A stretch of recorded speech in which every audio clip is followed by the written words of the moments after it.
Hello! In this video, I'll show you how to create a new user account in Windows 11. Don't forget to subscribe to the channel, and let's get started. To get started, click the Start button, and then open Settings. You can also press the Windows key plus I on your keyboard to open it directly. When Settings opens, click on Accounts in the left sidebar, then scroll down and select Other Users. This is where Windows keeps all the accounts on your PC.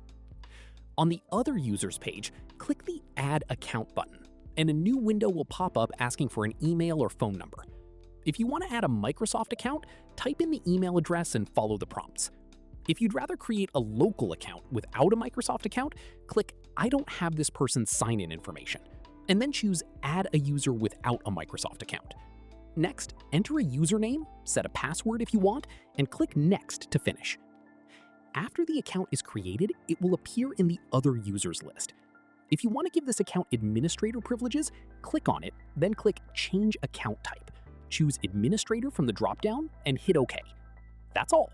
The new account is ready and the user can sign in from the lock screen. Your new user account is set up and ready to use. Leave a comment below if you have any questions about managing accounts. Don't forget to like and subscribe. See you in the next one.